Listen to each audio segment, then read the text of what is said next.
You recognize that tune, and you know it's time for Relics Radio. This is a family-friendly show, so the entire family can join us as we talk metal detecting and relic hunting. You can call into the show at 270-495-0315 or join in the chat and post any comments or questions you might have, and we'll get to as many of them as we can. You're listening to Relics Radio of Southern Kentucky and Middle Tennessee.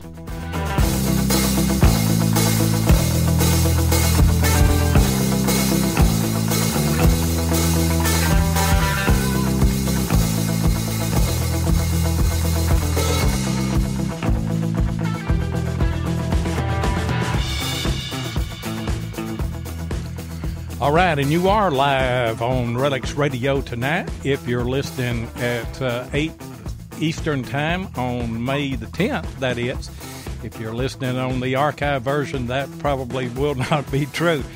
But we are live here in the foothills of the Cumberland Mountains along the Cumberland River. I am your host, Diggin with 7. And I'm your co-host, Tennessee Jeff. Flying by the seat of our pants tonight, I'll tell you. There's always something going on. I'll tell you what, if you are going to be a broadcaster, I'll just give you guys a little tip. And any of these other guys that are doing it will tell you the same thing. You better have nerves of steel, one. And you better not get frustrated and flustered real easy. And you need a little bit of engineering skill as well. It was 5 minutes till showtime, and we had some things drop out, and I had to restart a whole lot of things and send text to Jeff and our guest and everything. But we're up and running. Those kind of things happen. I hope that they don't happen on the show tonight, but you know how it is.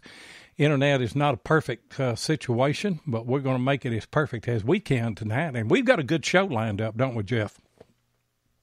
We sure do. We got Anthony Hochstetler, and then we're planning on talking about pit digging and then bottle digging and everything like that. So, I mean, right now the chat rooms, it's filling up right now. So we've got there's Jordan, we got Ken, Tim. Hey, there's Tim.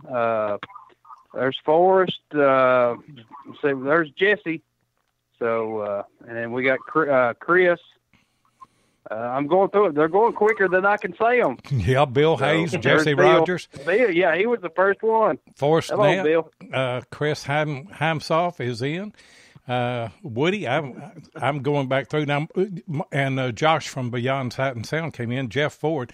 I'm like you. There's way too many people to try and name right now. But you know that we love you guys. How are you doing tonight, Tony? Oh, yeah, we could. Doing great, man. How are you guys? Well, we're just great, and we've been so excited. And whenever I put out, I got a hold of Tony the other day and had him send me a picture, and we kind of got together on what phone number he wanted me to call him on, and I put out a promo on our social media channels, and I tell you what, we've had a lot of interest in this. A lot of people know you. A lot of people are interested in what you do. Nice. Well, it's a blessing to hear that, and it's very humbling. Now, Jeff knows you better than I do. I seen you at the Glebe Farm.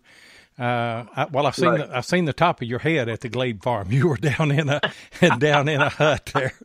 That's how most everybody recognizes you, I guess, is just seeing the top of your head and a bunch of dirt. Just watch for the dirt pile. How long have you known? That's right. How long have you known him, Jeff?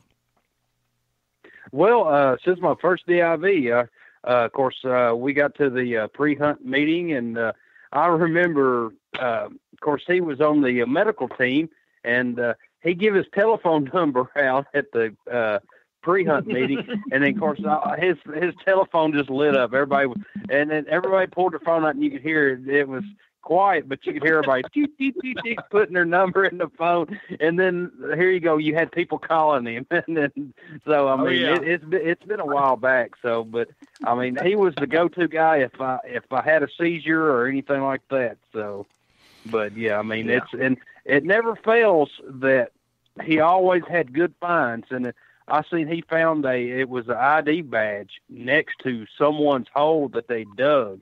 And just, missed that one target. It was actually in the hole. Yeah, it was on the sidewall of someone's hole, which was amazing. It almost made me think they dug a nail out or something, and just didn't hear the ID tag in the side. That was a crazy day, man. I tell you right now. What got you into that? Was the Wisconsin camp, wasn't it? Yeah, that was. It was Wisconsin Hill. Sure was. Yeah. What got you into digging huts and pits and what have you? Well, it was definitely DIV. DIV is where I was exposed to it. I would say watching other people do it, and watching such a concentration of relics in a small area, because you're looking at a 3-foot by 3-foot time capsule that was literally built for the purpose of receiving relics. That's what's amazing. I mean, the amount of relics that you have the potential of finding in a trash pit are, in my opinion, much higher than just, surface hunting in general, because number one, most of the areas that we hunt have been hunted pretty good by now. This is 2018. And number two, the very purpose of those pits was to put relics in them. Of course, they didn't call them relics back then. They just called it trash. Yeah. And that's right. And then you never know. Of course, I dug a trash pit here. One of my best ones it had a sword belt plate in it. And then that's when I got the GPX. And then this farm had been pounded.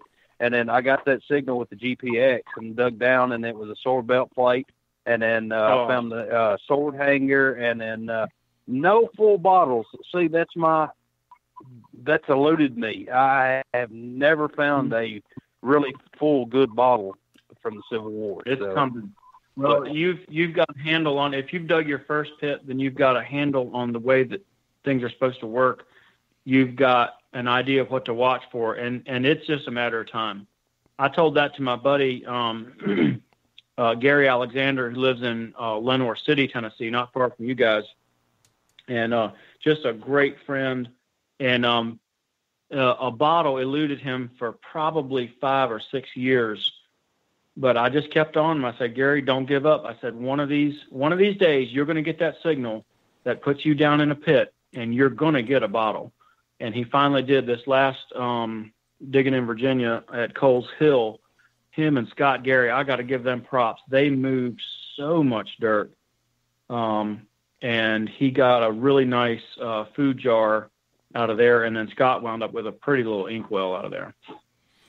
Yeah, I believe I've seen those. And yeah, go ahead. Yeah, you've seen them pictures of a DIV on the Facebook and stuff, but it is so hard to dig a pit or anything like that. I mean, it is a lot of work.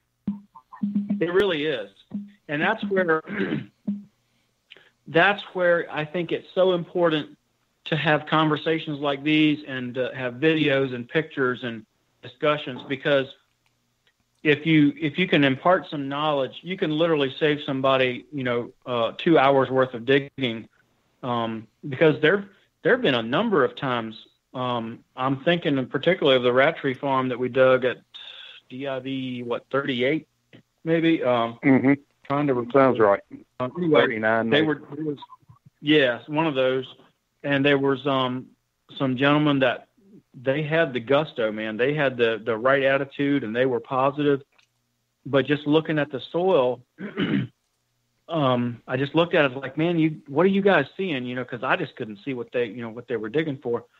Turns out there was, in that particular soil, there was, and I can't explain it. Bill Mikulik could explain it better than I can, but there are secretions in that soil as just part of the rocks and part of the dirt in there that are black. And of course, black is what we're looking for in trash pits and fire pits. and huts. Mm-hmm. But when you have black, that is just part of the soil. And anywhere you dig, there's black. Well, now you're in a really rough situation because you don't know what to look for, So you had to really change methodologies in that soil because you couldn't just say, well, there's black and it's ash. You had to say, okay, is this ash or is this rocks that are metamorphosizing, or whatever the right word is there, changing over time and causing it to be black? Interesting, I tell you. That's right. When I first started digging at a pit in Virginia, I was running into that rock, and it looked just like ash. But on the other hand, you could take ash and then smear it in your fingers, and then on the other hand, the rock, you really can't. You can tell it's a piece of rock. Right. So. Right. But it's hard to tell the difference. It really is. It really is. Well, let me ask you a question, Tony. How do you go about finding a hut or a pit? Is it all metal detector, or do you probe, or is it a combination of the two? For me, it's metal detecting. In my opinion, the best probe that I can use to find a Civil War trash pit is on the end of my metal detector. It's that coil, and that's what has gotten me into, I guess, probably a couple hundred pits over my digging, time, maybe more than that. I don't know, but I've tried probing, and I'm sure that I could learn it. Probing for pits is probably one of the better ways because you're going to get pits that nobody else was able to hear. But it's also one of the hardest to learn. With metal detecting, particularly in an area that has not been hunted too awfully hard, metal detecting is by far and away the best way to find trash pits and huts. That's my experience. Yeah, and Jeff, you may have to help me on this, but it was on the Glebe farm, and there was those huts lined up, and up above, I believe, where you were digging, there was a guy that all he was doing was probing in a line, and after 4, 5, 6 huts were found, you could see that original line of huts where they were. Do you find that the case, that they're generally lined up, or are they in a square, or are they just haphazardly put out, or what's the deal on that? I feel like I've never been able to create a row of huts. I know that they exist because you can see it in every picture that's out there. The difficulty is you have to have at least 3 to make a row. And even when you do that, if you look at, and I wish there was a way we could do it right now, but if you look at some of the photographs of the winter camps, particularly in Culpeper, you'll notice lines of huts going, let's say, down the hill, right? So you have a line of huts with the chimneys at the back of the huts and the street in front of the hut. Well, behind them, you've got another line of huts. So the huts are basically back to back, and then there's a street on the other side. So you have street, line of huts, street, and then another 2 lines of huts, and so on. So if you have 3 huts lined up together, if they're exactly the same distance apart, 3 of them together exactly the same distance, you're probably in a line, and you've not crossed a street. However, if you have 2 huts that are, we're going to say, 10 feet apart, let's say that the fireboxes are, back to back of each other, they're 10 feet apart, and then you dig those all the way out, or maybe there's a couple guys digging each of those out, and then 30 feet away you've got another hut. Well, that you might be across the street, if that makes sense. Yeah, it does. I see what you're saying there. And Jeff put a link in the chat. What link is that, Jeff? Well, I just went to Civil War hut sites and then, winter camps. And then, of course, I pulled, I've got a couple of pictures I put in there. So showing the layout of a camp. Then that's what you're doing there, right? Yeah, what he's talking about. Yeah, that's interesting that you have you have those huts back to back, and then there'll be a street in front of each one. And I guess it depends on how many guys were there as to how many huts that they would have and how the layout would be. You wouldn't think that they would just run in one long line. It would kind of be like a small city, wouldn't it? It would. That's exactly right. And generally, the reason I say generally is because I don't think there's ever two camps that are exactly the same, but generally the officers are going to be at the top of the hill, particularly if it's a Union camp. So you'd have, officers spread out maybe across a ridge, and then you have the rest of the camp flowing down the hill, usually by company. That's been my experience. And me and Jeff are just going to bounce questions back and forth, and I don't want to ask all of them. What have you got, Jeff? Well, I'm going to reply to Swansea's comment. He said, I didn't realize Jeff was old enough to take those pictures. I got them from 7. So, I mean. Y'all got me at a disadvantage because I'm not going to any of I've got everything in the studio working right now, and I'm not going to tempt fate. I'm just going to let everything go. I'll look at them later. But I do have those books that, I don't know who put those books out, how to locate Civil War camps and everything. And it's got several pictures, that book does, of how those camps were lined up and how the huts were and everything. And the officers being on the hill would be because of drainage and everything. They would have the best vantage point. They would have the best drainage. Am I correct on that? Yeah.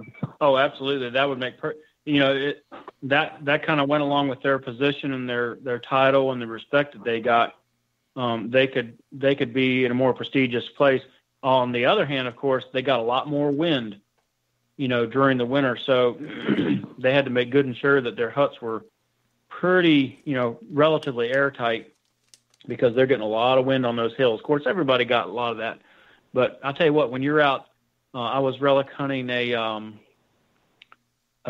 similar camp to what we were talking about this past winter. And we got out there, and I want to say it was 28 or 29 degrees, but the wind was like 15, 20 mile an hour sustained. And I was like, oh my goodness, these poor guys had to put up with this all winter long. And man, that really put a new perspective on things. And I guess it shows you why. I bet it did. It shows you why there's stuff in the hut, because during the cold times and the rain and the snow and the wind, they're going to spend a lot of time in the hut, aren't they? Oh, absolutely.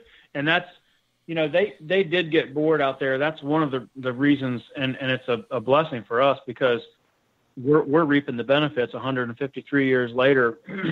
Well, let's see, 1864, 154 years later, because they were in there whittling on bullets and drinking like those guys. All they did was drink and eat, I guess, and drill, because that's what you find in there. You're finding bottles, uniform pieces, and that's another thing that occasionally happens too. Though, is sometimes you don't find much of anything, and you're like, why did they even dig this pit to put one barrel band in it? That's going to happen. And that's another thing. That's a whole other side of pit digging that I had to really take into account when I first started, because I had a run of several pits that just didn't produce much. And what I finally realized is I had to look at the trash pit or the hut itself as the relic. That is the relic. And just the fact that I'm sitting down 2 or 3 feet down in the ground, going after this with my digging knife, that's good enough. I don't need anything else out of that hole.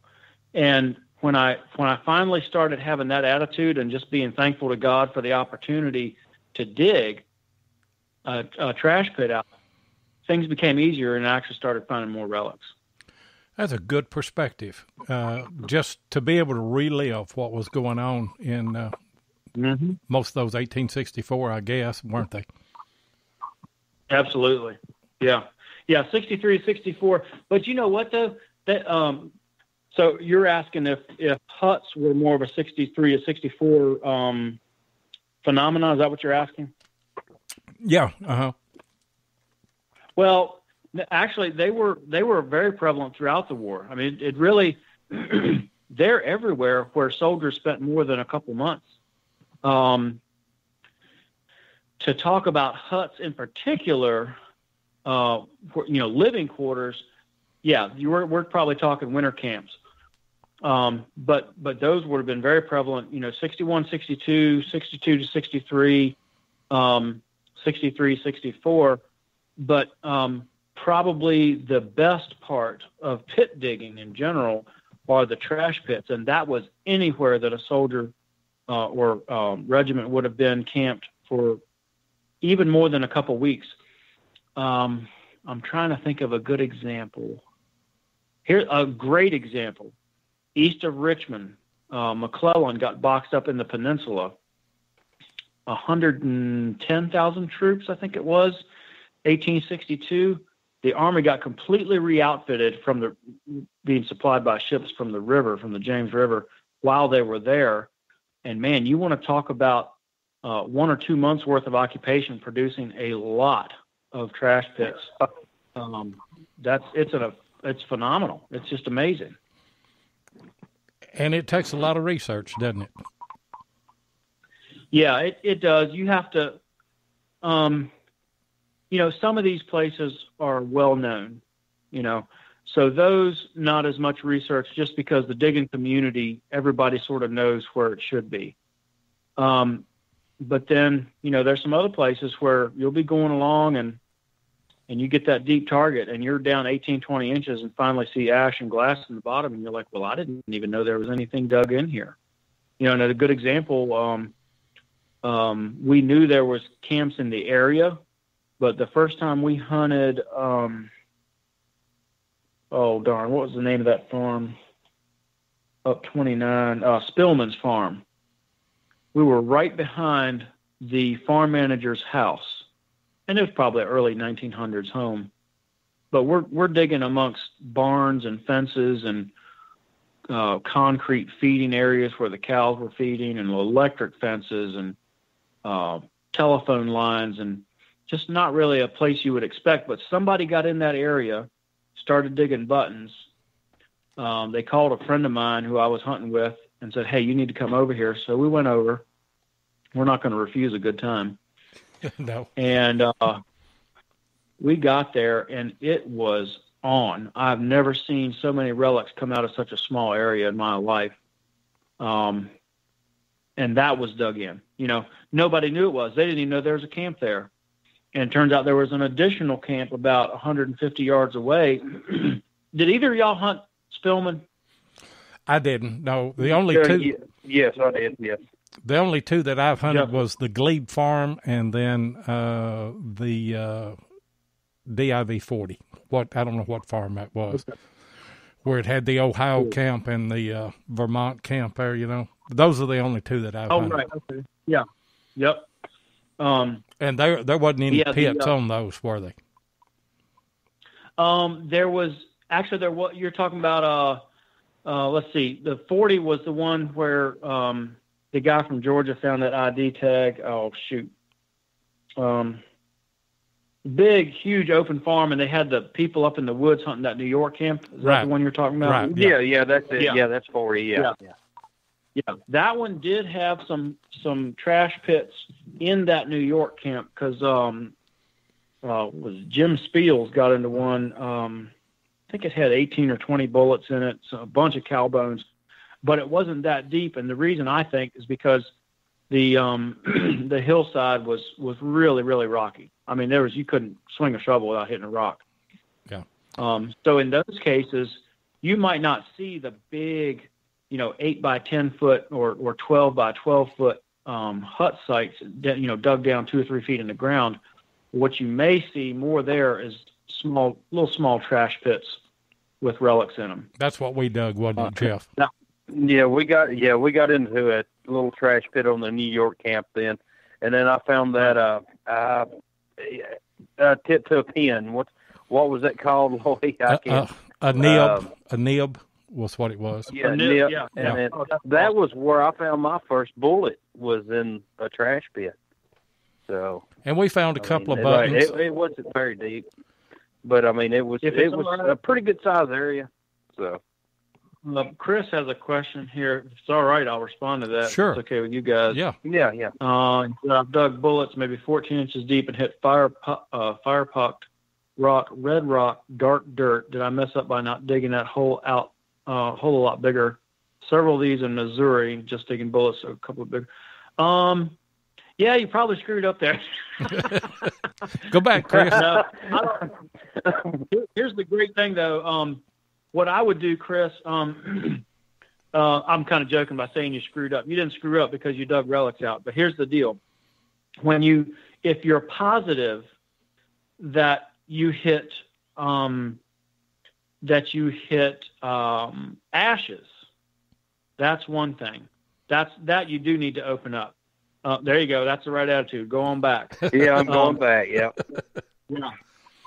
So what I would do if I were you in that situation, I would go back and when you get a deep signal like that and you've got some dark colored dirt in there or what you think is ash, usually the holes we're digging just for surface hunting are about 12 inches around, maybe 18. I would go ahead and make it a 2-foot round hole and 2 feet deep.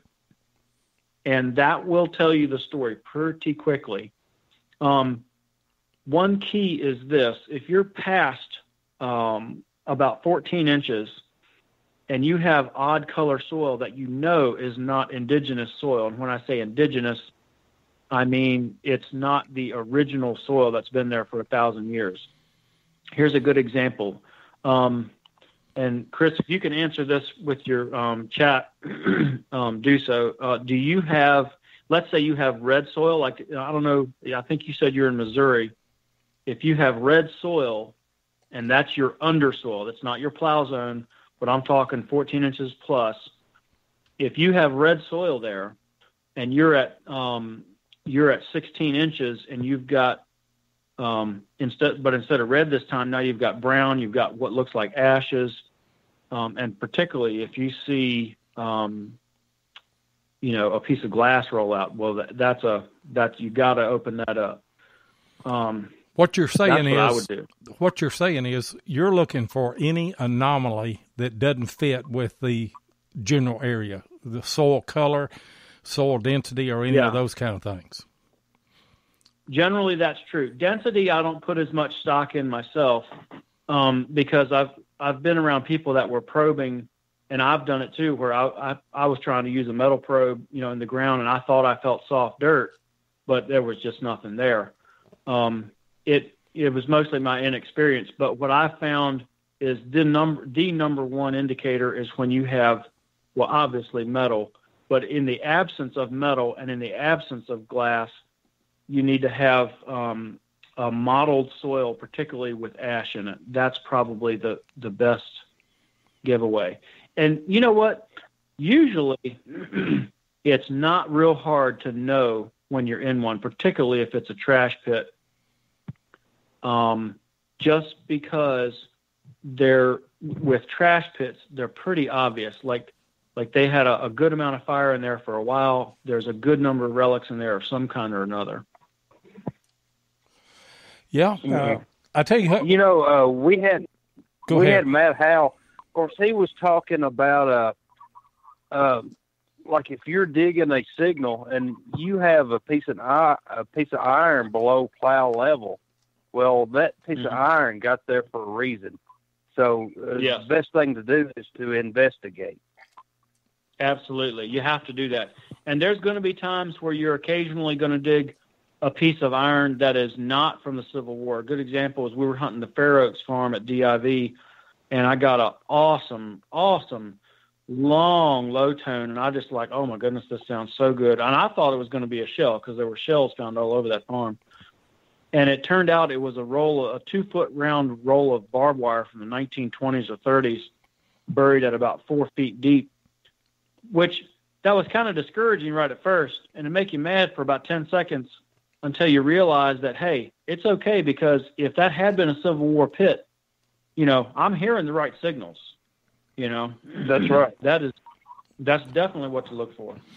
Hey, guys, we're coming up on a hard break. I'm going to go ahead. I know that Barb has put the call-in number in. Those of you that want to call in and ask Tony some questions, get ready to do that. But first, we're going to go to a commercial break. If your passion is metal detecting, then you know how much your success is based on the equipment you use. Let my buddy Tim Henderson of Murray Branch Outdoors in Murfreesboro, Tennessee, help you with that. Tim is an authorized dealer of Garrett, XP Deus, Tesoro, and macro detectors and supplies, and he is now an authorized dealer for MineLab. So, if you're looking to get your hands on the new Equinox 600 or 800, then Tim is your guy. Murray Branch Outdoors is not only competitive in their prices, but the service after the sale is second to none. Tim not only sells detectors, he uses them, and so he can answer any questions you might have. Murray Branch Outdoors also deals in used detectors, and he'll take your old detector in on trade when you decide to upgrade. So give Tim of Murray Branch Outdoors a call at 615-948-4611, and be sure and tell him Relics Radio sent you. And I talked to Tim Henderson this afternoon, and he got some Equinox 600s in today. I think he's got about a half dozen of those. So if you're in the market for an Equinox 600, go ahead and give Tim a call, and I'll have Tim go ahead and put his number in the chat. And our number here is 270-495-0315. If you've got a question for Tony that you want to ask, well, just jump right in there. Don't be bashful. Tony, I had a question. Do you dig many like privys or anything? Have you tried that? Not yet.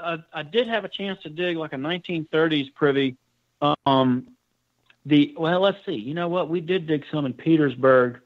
Bob Buttafuso called me one time, and he got me over to Petersburg with some friends. It was the craziest thing. They were using 1830s tax maps.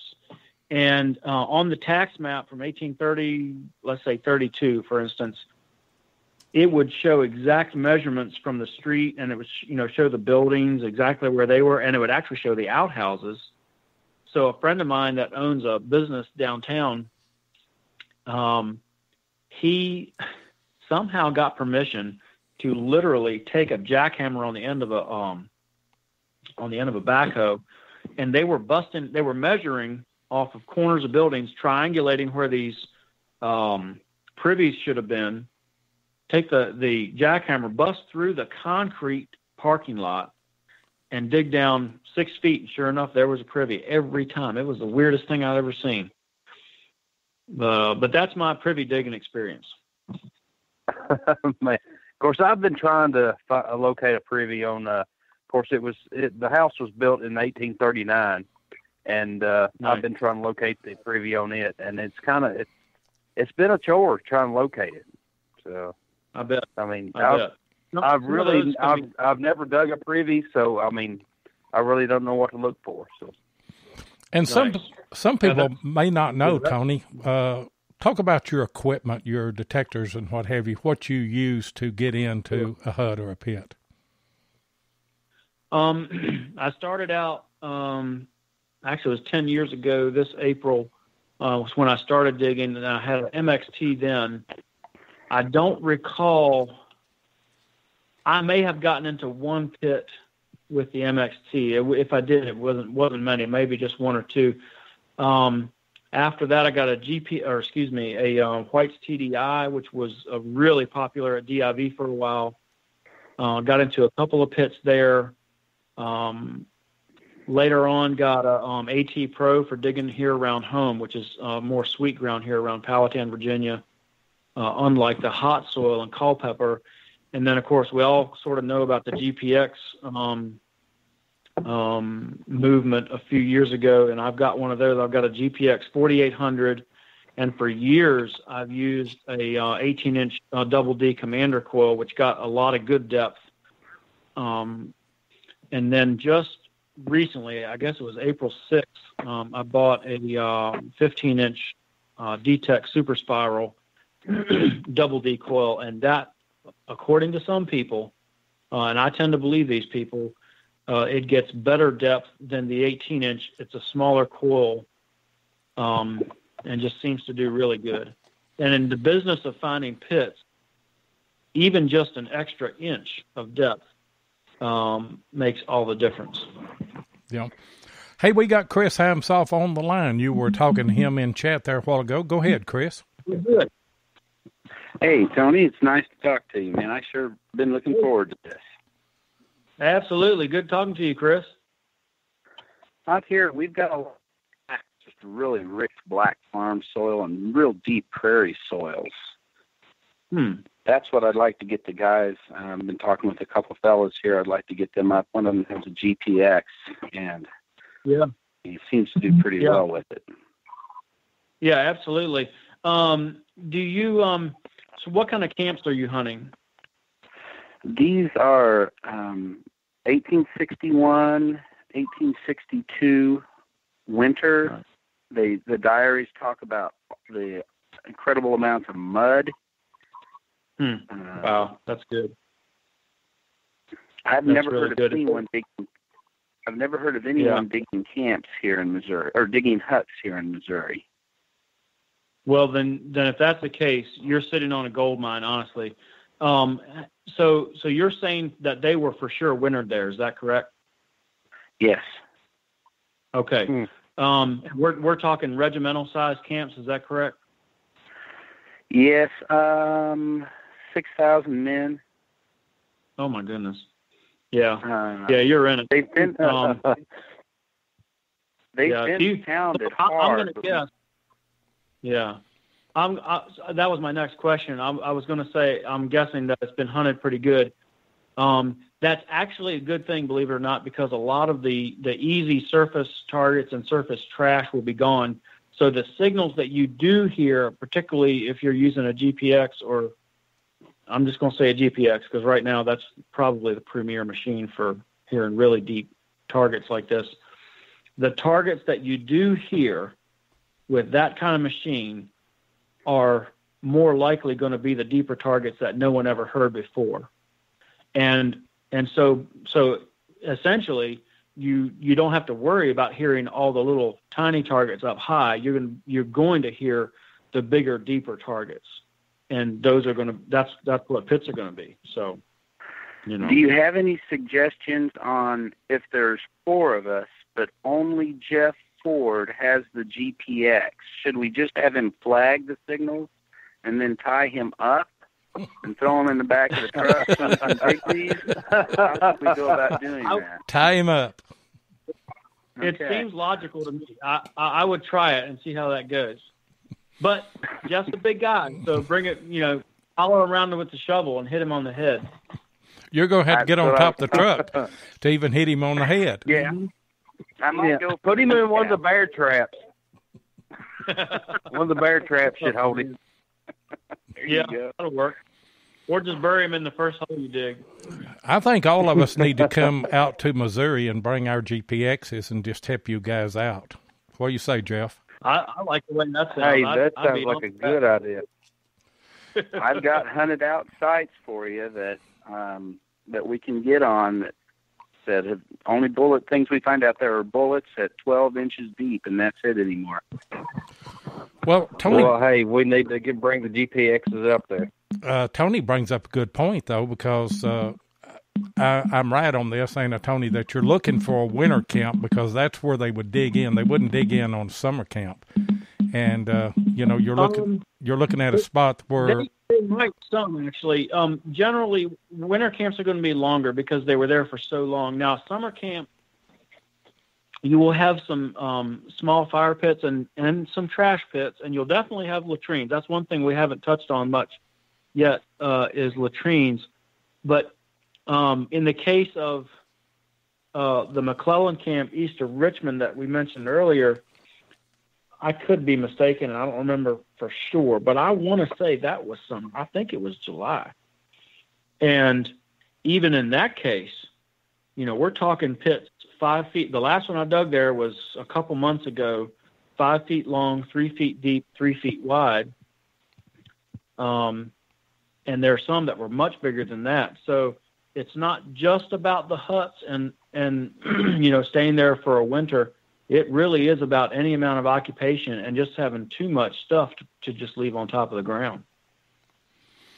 Well, go ahead. That's right. And then, of course, here in where I'm at in Middle Tennessee, of course, I had a couple of garrison camps here close to the house, and they really never had to dig in. I mean, of course, it was always warm here.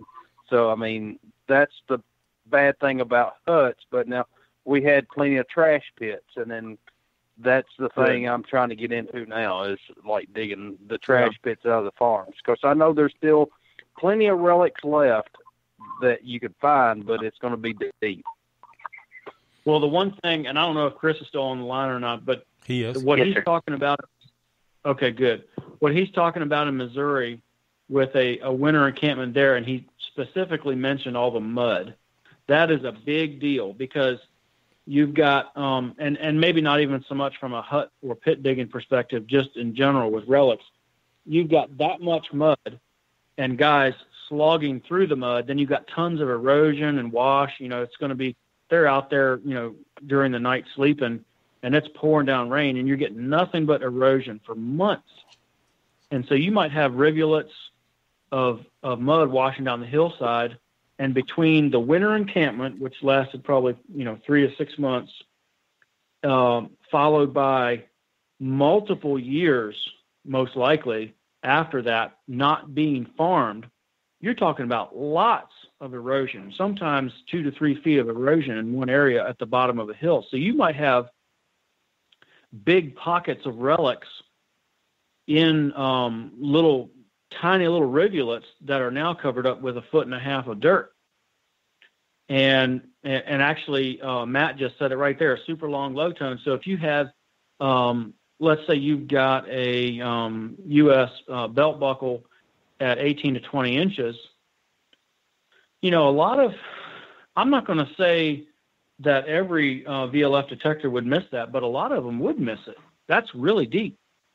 But that GPX is going to hammer down on that tone. I'm telling you, it will. That to me, that excites me, and I'm not even out in Missouri. Well, come on out. It excites me. I'll get off and let somebody else pop on here, but we'll talk about getting you guys out here then. Hey, sounds good, awesome, Chris. Man. Yeah. Sounds good, Chris. Sound like a fall plan to me. There you go. It does. All right. Nice talking with you, Tony. Thank you. Hey, good call, Chris. Yeah, thank you, Chris.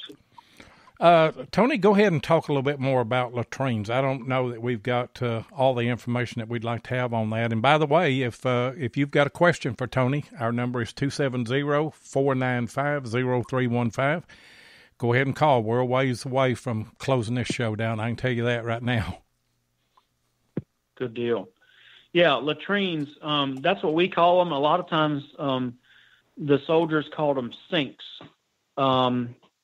Recently, somebody had put a post up on one of the digging sites, and they had photos, really cool photos of latrines that, believe it or not, were in front of the entrenchments that they were occupying.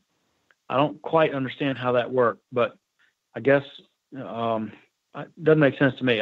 To me, if you'd have a latrine, a bathroom for all intents and purposes, you'd want it way behind the lines. But anyway, be that as it may. So the few that I've dug out, there was one that I feel confident was a latrine. That was the one where the 750 bullets came out of one hole in the crate. That was, I want to say it was 36 inches down to the bullets. So it was probably another 6 inches beyond that to the floor of the latrine. That one, I think, was 5 or 6 feet long and about 2.5 feet wide. So we're basically talking about a slit trench, and they're obviously putting, human waste in there. And along with human waste, they're putting bottles.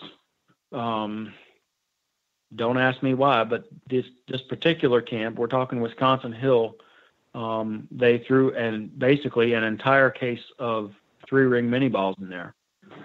I don't know why they did, some of the things they did, but I'm sure glad they did. Uniforms. There was one pit that was dug up on Coles Hill. I still think is a latrine because of the way they layered it. And there was a couple of pristine belt buckles in there. One was a SNY.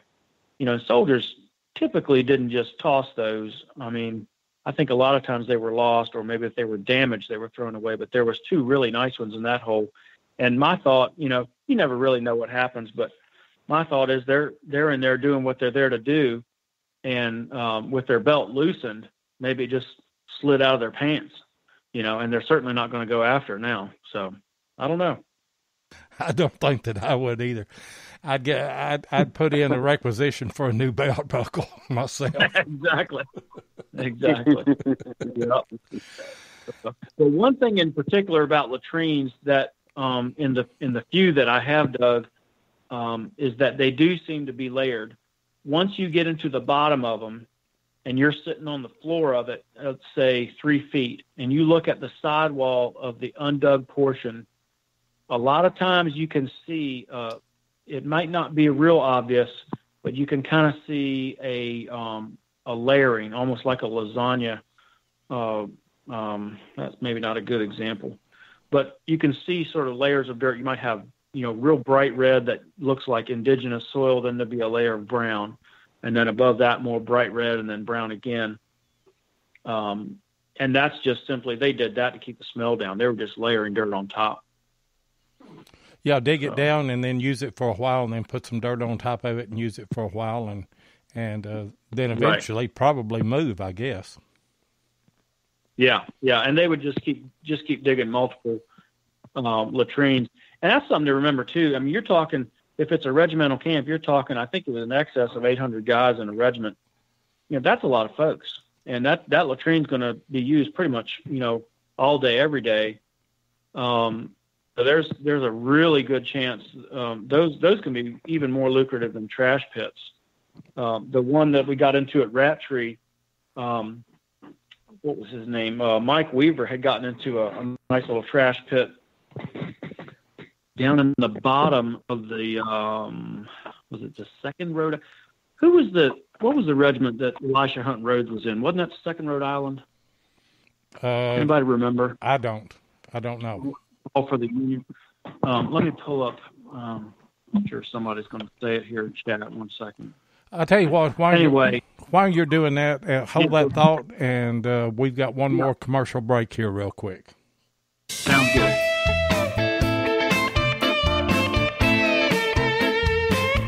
If you want to keep up with what's going on in the metal detecting world, then you need to be a subscriber to American Digger magazine. Butch and Anita Holcomb are the publishers of the magazine and have won awards for 3 straight years for being the best digger magazine on the market. American Digger magazine is available in both print and digital formats, so no matter where you live in the world, you can enjoy the latest happenings in the hobby.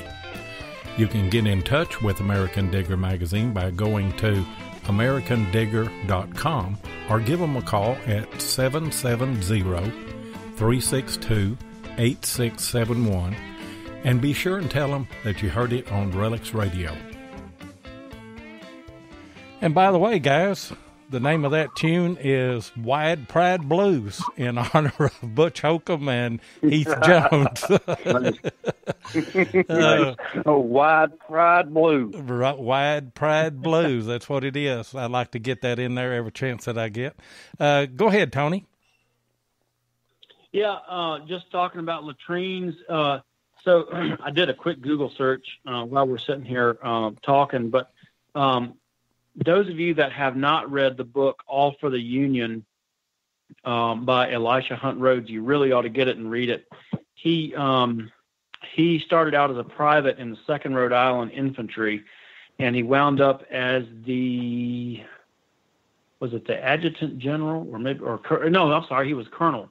He wound up as a colonel. Anyway, that was the camp that we hunted, one of the camps that we hunted at the Rattray or Glebe farm at DIV. Seven, if you remember, you remember where the silo was at that farm? Yeah, up on the hill. And if you look, exactly, you looked off to the north, and down in that bottom and up sort of sweeping up to the left, that was the 2nd Rhode Island infantry camp. And he actually talks about that camp, and he talks about the soldiers helped him build his hut. He was quartered with Surgeon Carr, C-A-R-R, that was the surgeon's last name. And then Jimmy Spalding, who's from Kentucky, he was digging there and found a soldier's ID tag stuck in the sidewall of a hut.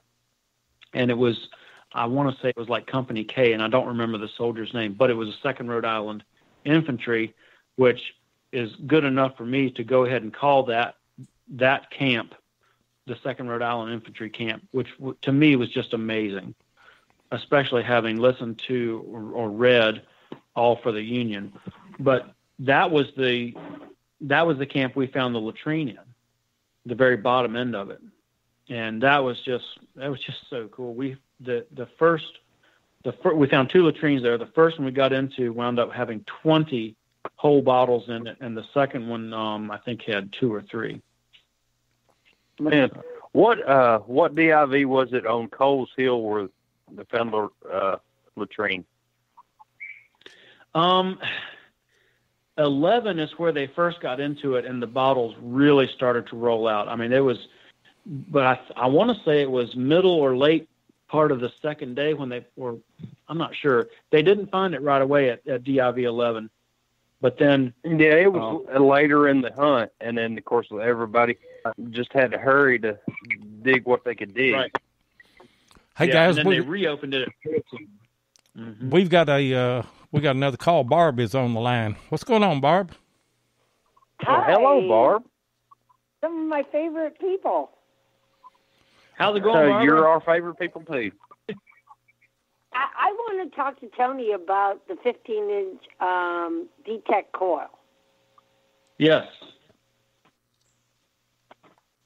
Yeah, it's I've been pretty satisfied with it so far, but I'll tell you right now, unless you've got shoulders like Hercules, I would definitely invest in one of the weight distribution vests from Mind Lab, or maybe somebody's got an aftermarket version. It is a very, very heavy coil. Okay. That's it's called I would get more interested. Pro Swing. Mm-hmm.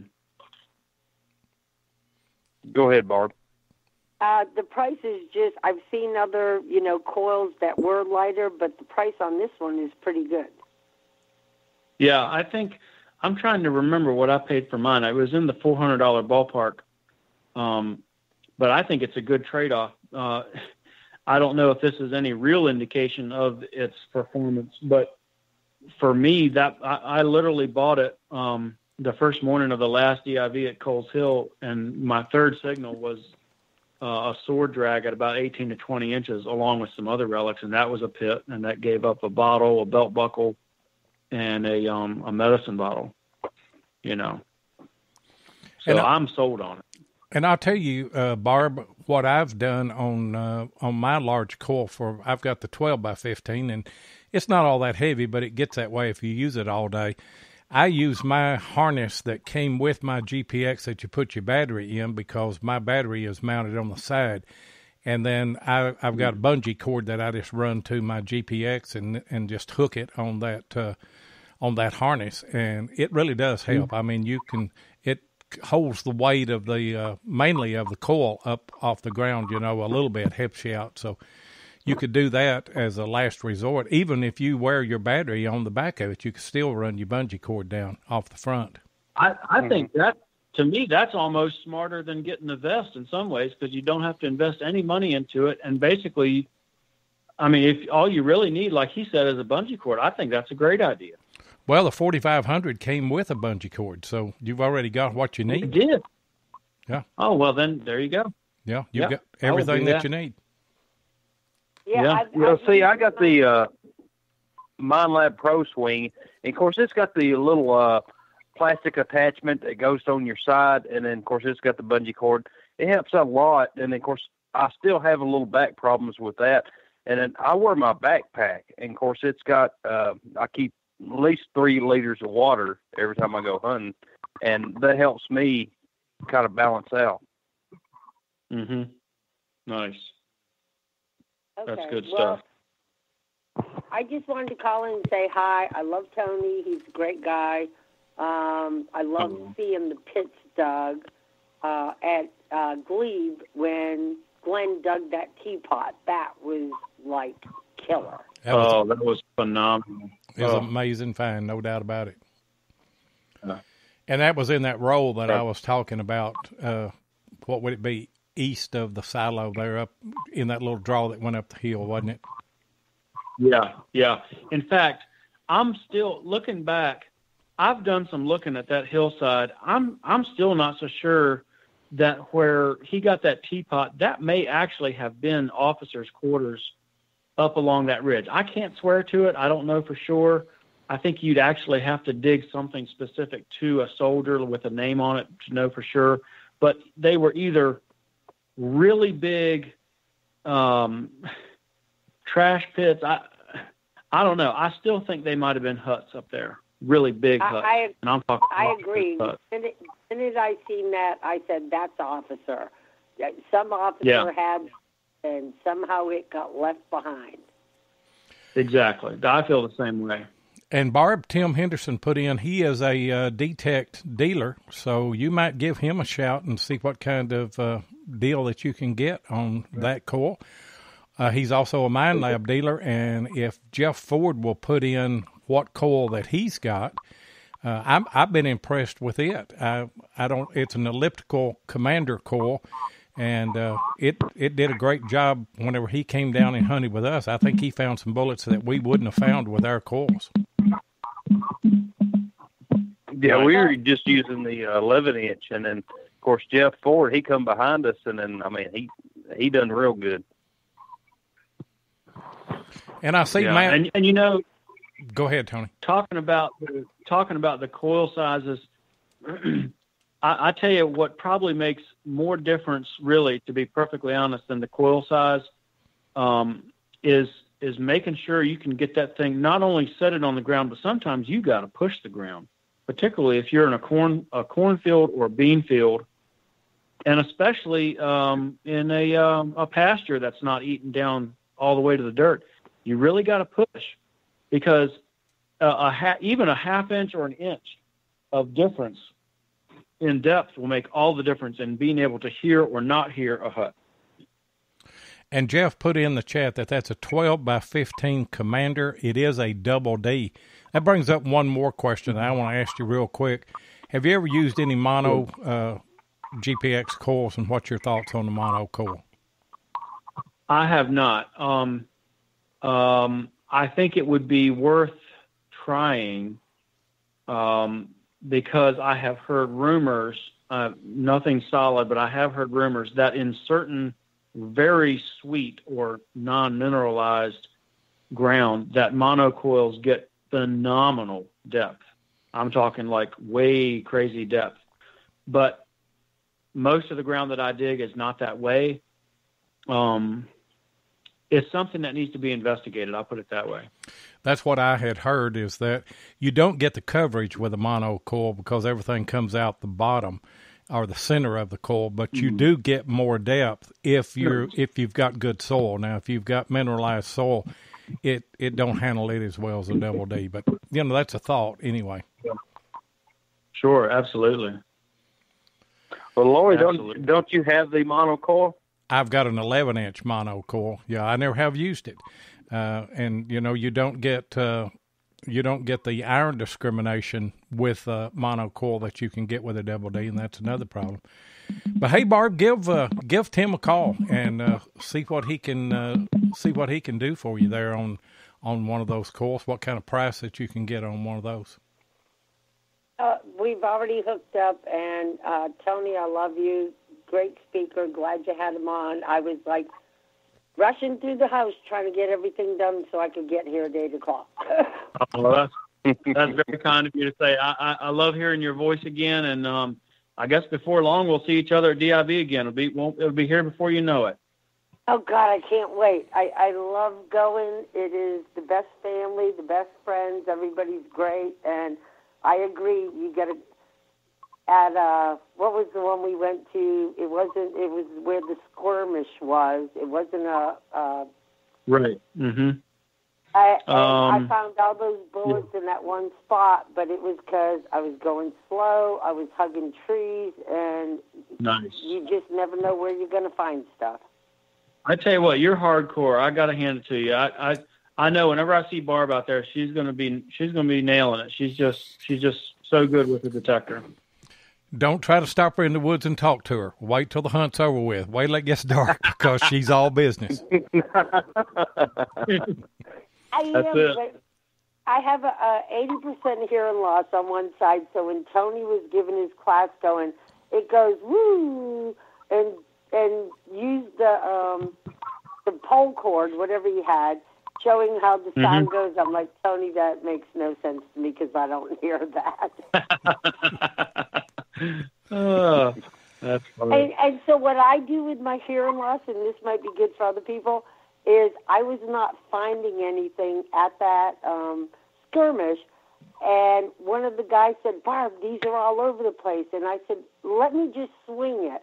And I swung it. I said, I got it. And I walked 2 feet away from him, and I went, I got one. It's the same sound. Oh, but it I know. You're talking about in the woods in the New York camp, right? No, this was, which DIV? It was the new place we'd never been. It wasn't a camp. It was where the Yanks were down on the other side of the river firing up at the Confederates up in the woods. Where? Oh, I know what you're talking about. You're talking about Pharaohs. Yeah, I know what you're talking about. Yeah, Pharaohs. Yeah. Yeah. Yep. And so I was just having a hard time, and I think it's because the soil is different. And I found some great finds once I could swing over someone else's. I'm like, oh, I got that, and found five of the shot, like bam, bam, bam, bam, bam. Wow, that's amazing. So, but I love hunting with you, and yes, I'm hardcore. I may be old, but get out of my way. I'm coming with my detector. That's awesome. Hey, great call, Barb. We appreciate you calling in and talking to Tony, and look forward to seeing you again at DIV soon. All right, I'll see y'all hopefully this fall. Okay. All righty, see you. Matt's talking about several things, pits and things like that. Go ahead and give us a call, Matt, and talk with Tony, and y'all discuss that where everybody can hear it. Not everybody's on the chat. We may have some listeners that are not on the chat, so call us at 270-495-0315. Jeff put it in the chat there. I'm sure that you guys I beat Barb that time. Do what?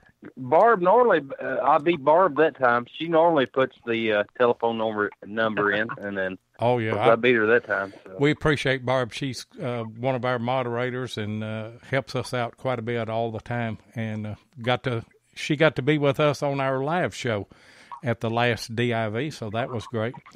And we do have Matt calling in. Let me get him hooked up. What's going on, Matt? How are you gentlemen doing? Hello, Matt. Hey, what's going on? Can you guys hear me? Yeah, we can hear you. Yeah, good. Yep. Doing well. I'm at work, so you have to excuse any radio noise or funny things like that. But I'll talk as long as I can. I know how that is. So. Oh yeah. It must be nice to have a job where you can listen to a podcast and call in on a podcast while you're at work. Man, you can't beat that. I'll tell the other side of that. The other side is he's liable to be in the back of an ambulance flying to the hospital about 1 o'clock tomorrow morning and get thrown up on. So I seen the hailstorm that you went through today. You put it on Facebook. I seen that It was a pretty bad storm. Yeah, it was a considerable storm. I mean, we had some pretty sizable stuff, a little bigger than a dime. But it was pretty neat. But yeah, it's great to talk to Tony. Talk to you guys again. You know, talking about pits. I'm kind of like Tony now. Once I've dug a pit now, I have no desire to do anything else. Yeah, that's for sure. See, I used to be the other way too. I tell you, and Matt, maybe you were this way too.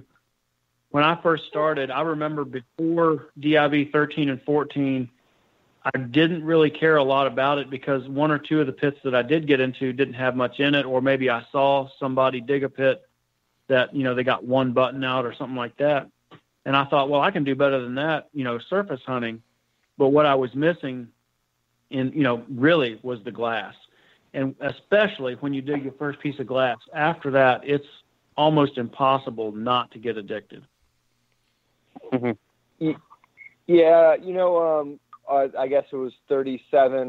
Me and Jamie and Ross Walker had the privilege of hunting with Dennis, and I hate to butcher his last name, but he works for James Madison's Montpelier, and really learned Bjorkman.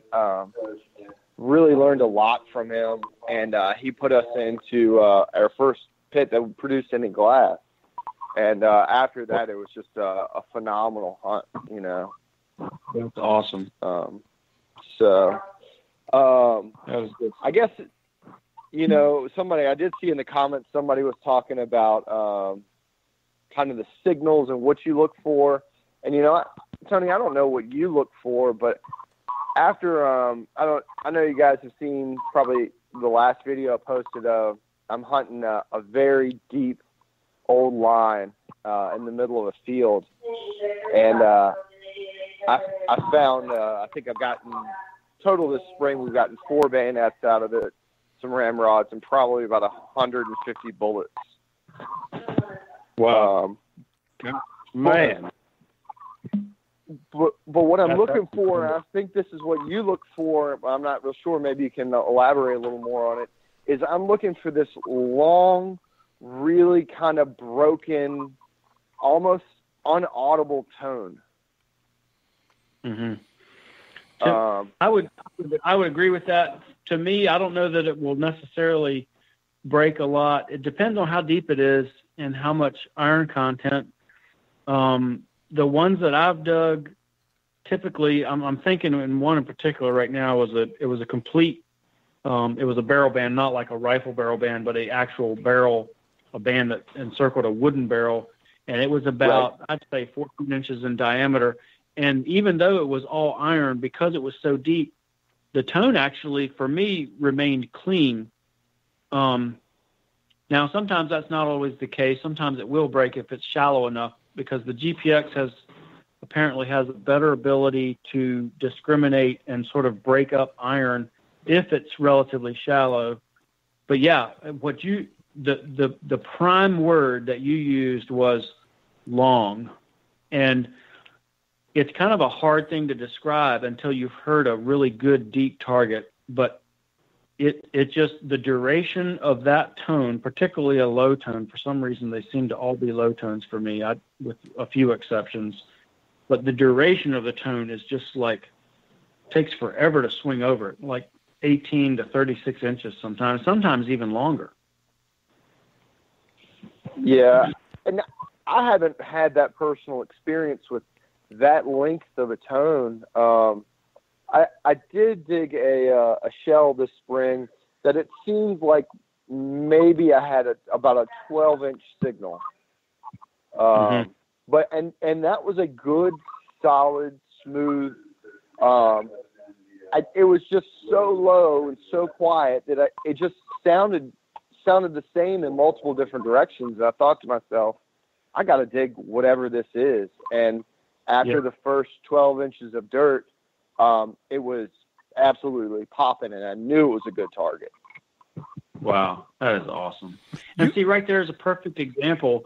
You know, I know this isn't a GPX show, but that really is kind of what we're talking about, because what he's saying, how deep was that shell, Matt? My guess is 36 inches. And see, right there, boom. I mean, you can have the best Nautilus, the best VLF in the world, and I just don't think you're ever going to hear that target, ever, unless you're going to use a GPX or maybe there's something new that's coming out that does just as good, as the GPX. But I think that's phenomenal. And, some people listening to the show tonight that hadn't used a GPX, not familiar with it and everything, you two guys talk just a little bit about swing speed. How fast are you going in order to get a 12 or 18-inch signal? The GPX in general, because it's pulse induction, you just have to swing slower. I probably swing a half or a third of the speed with a GPX, really less than that, but maybe a quarter of the speed with the GPX that I would swing with a VLF machine. It's just, it's basically the difference between driving a Cadillac and driving a bulldozer. You just slow way down. Now, you don't have to, take 10 seconds to make one swing, but you do need to go slow. That's my experience. And I think that's something that everybody needs to understand whenever they hear you talking about these signals, that you're not swinging fast through a field to hear those. No, never. I think the same thing. What we're talking about is these signals that are really questionable of what we would be digging that we found worked for us is really the case with VLF machines too. So if we took all these things that we apply to a GPX, you take and you apply it to a VLF machine, and all of a sudden you're digging targets that are outside of the range of what you would consider normal, because you go, hey, I wouldn't dig that until you knock 4 or 6 inches of dirt off, and then you go, oh, that's that repeatable target that I know. Yeah. I guess another example is talking about VLF. Charles City County was digging just a wide open field with absolutely nothing in it, and got what sounded to me, it was definitely going to be iron, but kind of like you said, it was the tone sounded different in its duration, so like it was longer. And I thought, well, I guess there's a chance there's a pit here, and sure enough, there was 2 little tiny colonial trash pits within about 20 feet of each other, nothing else in them, but each of them had a grubbing hoe. That was it. And the only reason I dug it is because the duration of the signal was longer. I knew it was iron before it came out of the ground. But it's back to that same thing of something different, something you wouldn't normally dig, but still paying attention to those signals. And I think and talking about swing speed, Jeff Ford at DIV 40 came up to me and was like, man, you haven't gone anywhere. And what we talked about earlier is don't leave relics to find relics. Last time I talked with you guys, and and if you're hunting slow and you're being methodical about it, you're not going to go anywhere. Some of the best DIVers I know, Mark Science, Dennis, those guys, you don't see them moving from a 10 by 10 or 20 by 20 area for 3 days. And then you see these cases that are absolutely loaded full of relics, and you're just absolutely blown away, Yeah. Chris Hansall, he had a question. Of course, for someone that's buying a GPX, how deep would you bury the items for a detecting guarding? If it was me, I would, detecting garden, I would start out with a 3-ringer, because that's probably one of the more common relics. I'd bury one at 8 inches, 12 inches, and 18 inches, and listen to the differences on those. Trying to think what else. Nails. I would add that you should lay one right on top of the ground. Yes, good idea. That's a great idea. Because you should. So and I don't know if you talked about it earlier, but there's a difference between an iron blank and an overload. And a couple of my bullets I found at some of the DIVs were 2-3 inches. Just laying on top of the ground, easy signals that you're like, how did anybody miss this? But and I got there's something about the signal being that close that sort of overwhelms the coil, I think. And I got a good tip at the New York camp because there were so many rocks and everything, and those bullets were fairly shallow.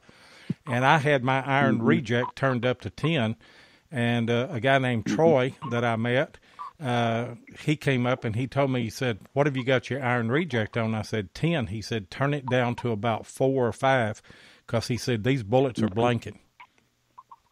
Yeah, that was the weird thing about that camp. There's only a very few places that I've ever seen ground that was that hot. The rest of that whole farm was sweet, best I could tell. But that New York camp was hot as fire.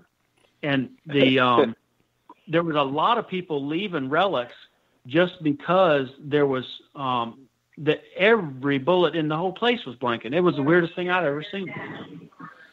And the VLF machines, especially the MXT that Earl from Virginia had, he had a great hunt. And that detector shined on the New York camp where GPX has really struggled in a way. No kidding. Wow, that's amazing.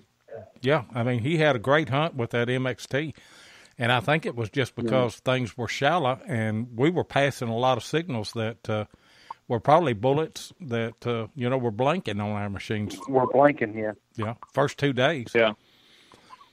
And that's the trouble with an organized hunt, that you have 3 days. A lot of times it takes you 2 days to figure out what's going on. And then, most of your 2/3 of your hunting time is gone. Yeah. Yeah, that's true. Yeah, I mean, that does happen.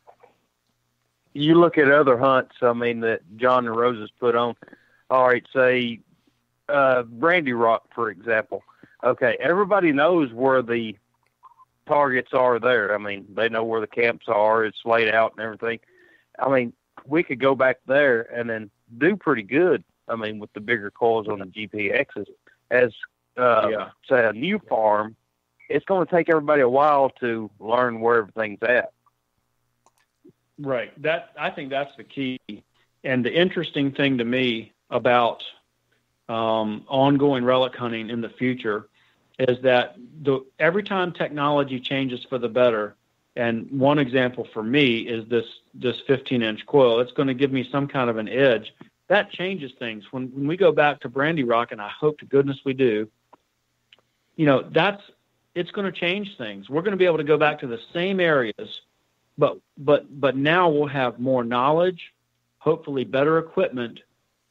And one other thing that I'm working on right now, and I hope this is the right time to mention this, I got to go soon, but I'm working on a project right now with a guy with a new technology, or not a new technology, but with a technology that has been really underutilized in our relic hunting world that has the potential to revolutionize pit digging in this area and really everywhere.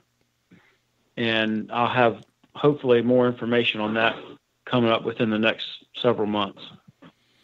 Well, when you do, that sounds good. You get back in touch with us, and we'll have a special show. We'll have an exclusive on that. What do you say? I'd be happy to do that. And that's here's the way I look at it. Relic hunting, it obviously isn't getting easier. We just have to adapt to the changes. We're in 2018. We've got great people that hunted it really hard before us. So we're getting the leftovers, but the good part is that the leftovers now are really deep and they're really concentrated in these pits. And it's going to be, the better that technology gets, it's going to be really interesting, in the future. So that sounds great. I mean, I'm looking forward to it. Sure is. Well, guys, I hate to do this. I didn't know where you were at in the show, but I can hear a 2-year-old downstairs that Mama needs some help with. That's fine. Is that going to work for you guys? That's going to work for us. We'll continue on. We may take another call or two, or whatever. Hey, Tony, tell everybody how they can get in touch with you, your social media channels and what have you? Absolutely. I'm going to type my name here in the chat. This is what you can look for on Facebook, and then Facebook or YouTube. Let's see here. Hang on. Let me type this in. YouTube. And while you're doing that, I'll go ahead and make the comment. I knew that this was going to be a great show. I knew that you were going to be a great guest, and we were not disappointed, and a lot of people were really interested in hearing you tonight, and you certainly did not disappoint, did he, Jeff? Well, that is a true blessing to hear you say that, and I'm very, very honored and to be on here and humbled and looking. I would love to do this again. To me, it's fun watching all these chat comments. I think that is so much fun watching that come in. Oh, it is. I promise, it's our honor. No doubt about it. It is our honor. Y'all call anytime. I'd love to do it again. Well, we're going to certainly take you up on it, and we'll let you go and let you take care of that 2-year-old. That's harder than digging a pit, I know. I've got an 8-month-old, so, I mean. Hey, Tony, thanks for being on with us tonight. Thank you guys so much, and to all you guys out there in Relics Radio Land, a wonderful good night to you all. We appreciate it. Good night, Tony. What a great guest. I tell you what, a wonderful guest. Don't you think, Matt? Yeah, Tony's a fantastic guy. If you ever get to bump into him, he's a class act all the way. Whether it's in the field or just he's got a kind of infectious personality about him, And you've been he does. I mean, he's a really great guy, and I mean he's been blessed, and then to where he lives, and then to find all the great relics he has, and then I mean, one guy that deserves it, he does. So. Yeah, absolutely. And Matt, you're no stranger to pits. I've been watching your progress, and like you say, the bayonets that you guys are digging here lately and everything. I've got a question for you. How do you, obviously you hear a signal, you take your big shovel, you begin digging, but once you see that you're in a pit, how do you negotiate that pit from that point on? I think what I see, personally, I've seen from either a DIV, I see guys start with these little small holes. What I generally try to do is start with something a little bit larger, especially when I get down to the 12, 14, 10-inch mark, as opposed to reaching down in this basketball-sized hole, opening it out so you can start to see what the layers look like, so you have an idea of getting into whatever sort of feature you're in, and then just take it slow. It's sometimes it's tough on say like an organized hunt, but if you're able to get into a pit or a hut somewhere outside of an organized hunt, taking it slow, that the relics have been there for a number of years. Don't get so excited that you're going to get in there and maybe bust up a bottle or ding up a plate, but that's kind of how I start with it, is get an idea of where I think the relic is, open the hole up and slowly work down, but get into a spot where you can actually work towards it, And once you get the big hole dug with your shovel, do you go to your lash then mainly? Yeah, absolutely. Lash, pinpointer, and pretty much that's it. It's once you get the big hole open, all you have to do is just work with that. Occasionally, I'll use my GPX again or whatever machine I'm using. A lot of times, I'll actually use a VLF machine even in poor soil, because you can use a smaller coil. You can kind of tighten up your area you're looking in. So, that's kind of the basis, and work the walls with the lash tool. I'm sure Tony talked about it. My goal on any sort of thing that I think is a square or round feature is to go find a wall first. As soon as you can find a wall, you can start getting an idea of what you're in, whether it's colonial, whether it's Civil War, even say if it's 1890s privy that has, bottles and things like that in it. And we asked Tony, I was a little bit surprised that Tony didn't use a probe all that much. I think I understood him right that 90% or more of his hut digs or pit digs are just detector related, a signal that he found. Do you guys use probes any? When I go, I've gone a few times with Bruce Adwell from Virginia Diggers, and he's an excellent guy on a probe. But what I find is that probes for me are more of areas that I'm checking depressions or rises in the ground that don't seem natural. I find probes are my go-to tool in the city because you're looking for items, you're looking for features with hard walls, whether they were brick lined or one time they were wood lined. So that's where I used my probe the most. It's trying to find brick and wood then, trying to find something that has a density to it. Right, and that may even be a density in a wall. Doug Harris is another great DIVer. He goes and he only takes a probe. He has a skill level with a probe that he can go down and feel individual bottles. I mean, it's incredible. But, that's probably 20, 30 years of using a probe, and he's got that thing to a science that he had him and his wife had the best individual bottle finds of anybody the last one. Well, you remember, don't you, Jeff, on the Glebe farm, that pit that I got an iron signal down in it, and I ran into some trash, and I said something to Jeff about it. Jeff came over and started digging it, but in behind us, and Tony was digging a pit on down below, but there was a guy there that's all he was doing, wasn't he? Was just probing. Yeah, he just probes. Every DIV I've ever seen him at, he just probes. Do you remember who that was? And does real well. I'm sure that was Doug Harris. Yeah, it was, yeah. Yeah, he's an incredible guy with the probe. And it's so. I don't know if we can maybe talk about some other different types of pits. I don't know if Tony talked about, especially like from where you guys are out in Middle Tennessee and Kentucky. Do you guys ever find yourself around ice houses or ice holes, anything like that? Have never heard of them. I've really never heard of them. Yeah.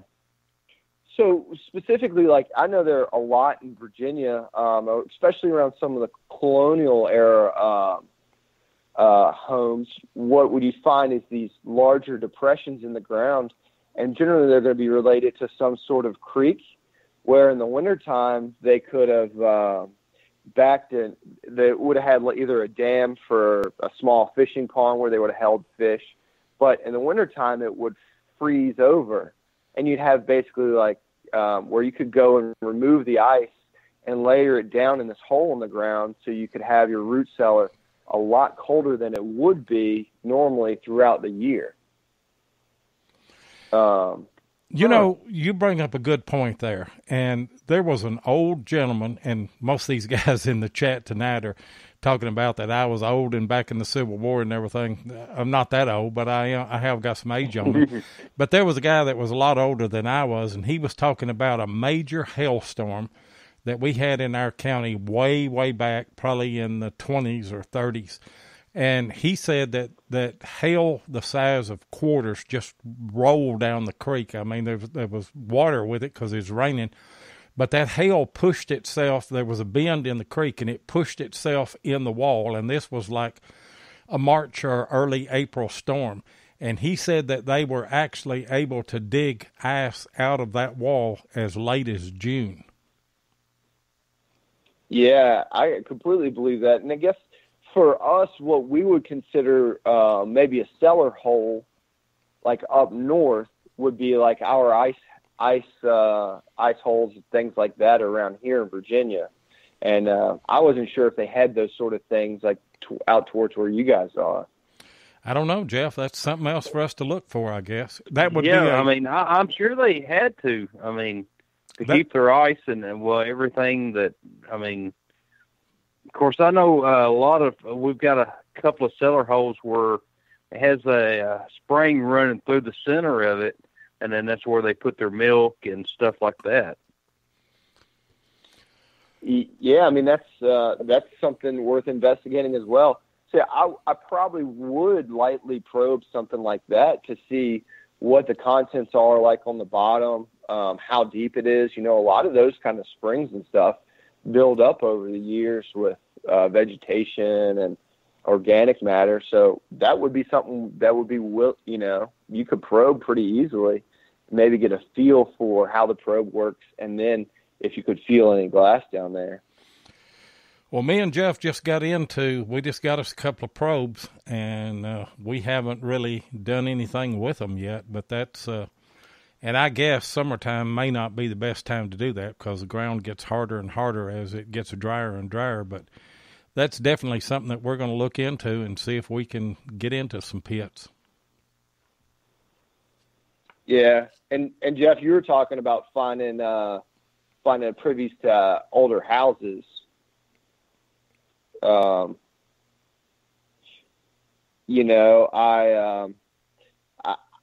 personally find that it's much difficult, way harder to find a privy to an older country house than it is, say, for one in the city. Mm-hmm. Because if you think about it, if you lived out in the country, why would you throw glass and things like that into where you'd have to dig another hole in 6 or 8 months? You'd have your trash pit out maybe on the edge of a ravine or, somewhere that you could have your servants carry it away and just dump it out of sight, out of mind. And then you could just keep using your privy hole. Well, that makes sense. Of course, one of my big permissions, it was the house was built, like I said, in 1839. Her grandmother, the heirs of this property, her grandmother had a bottle dump, and of course it was along a old, mail road. Of course, it dates back to probably 1780s, and then I say 1790s, and then, of course all the bottles are off towards that old road, but of course the bottles I'm finding now, they're pretty new, so I guess I'm gonna have to dig deeper. Well, that's another great application for your probe. If you can start feeling the glass up top, you'll definitely know how deep it goes just by using the probe. Another good point. See, the only I found a couple of cork bottles, and then of course I've dug probably about a foot deep, and then in a couple of spots, and I've run into clay. So then it's a pretty big area. Yeah, so you'd have a pretty good guess of if it continued or not pretty quickly. And in our area, especially up here, but also down around Jeff too, there are sinkholes, and they would use. I know we used sinkholes back in our day, and you'd throw all your old garbage and trash and things down in a sinkhole. So, and those would be almost impossible to dig because they'd sink so far. Right. So it's just it's another facet or to relic hunting, that you start off with a metal detector and one day you find yourself digging giant holes in the ground that you thought a backhoe would fill it up, or just it's fun. It's like it's a wormhole. Once you start going down it, you find yourself lost in all these other things. Yeah, then you're like... Well, see, actually, north of here, I know there was a Confederate training camp, and then they had a sinkhole, and the only reason they moved the camp is because they was putting their waste in the sinkhole, and it messed their spring up. And I know where that sinkhole is to this day, but there's so much stuff that's been put on top of it. I mean, it would take you forever to dig it out. And dangerous, too, I tell you. because sinkholes can open back up if you go digging in them, and you'd need to use a lot of caution whenever you dig around a sinkhole like that. Yeah, absolutely. Hey guys, we're over an hour and a half on this show. I guess we ought to try to wrap it up. We appreciate you calling in, Matt. We had a great show, I think, and got to throw out some ideas and everything. I learned something tonight, and I'm sure that everybody that listened did. Yeah, thanks for having me again. And, you guys knocked it out of the park, and, I think Tony helped a little bit, but as always, a great show, fellas. Yeah, Tony made the show tonight. There's no doubt about that, ain't it, Jeff? That's right. I mean, he was going to be a good guest, and we knew he was going to be. So, and then thank you for calling in, Matt. I mean, you was a good call. So. And I'll give credit to Matt. Appreciate it, and looking forward to getting back with you sometime soon, doing some digging. And I'll give credit Tony tonight. That was Jeff's grab. He scheduled this show, and I was tickled to death and looking so forward to tonight, and it certainly didn't disappoint. Tony was a great guest, wasn't he?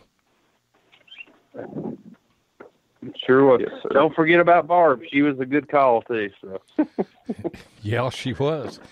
And we appreciate everybody in the chat tonight. Appreciate everybody that watched, and Chris Heimsoff, his call, and everything that came about, back and forth, especially just all of our listeners. We certainly do appreciate you, that you'll tune in each week and listen to us just talk metal detecting. But anyway, you got anything to add, Jeff? No, just thanks to everybody that's in the comment section. We couldn't do this without you, and we really appreciate it. So. I'm looking here next week. Next week we're going to have a great show. We got Swansea from up in New Hampshire, New England area there. That's going to be a great show. I'm looking forward to that, and it will be at 8 o'clock Eastern time this next Thursday night. So we're going to go ahead and close the show out. Thanks, everybody, for being with us tonight here on Relics Radio.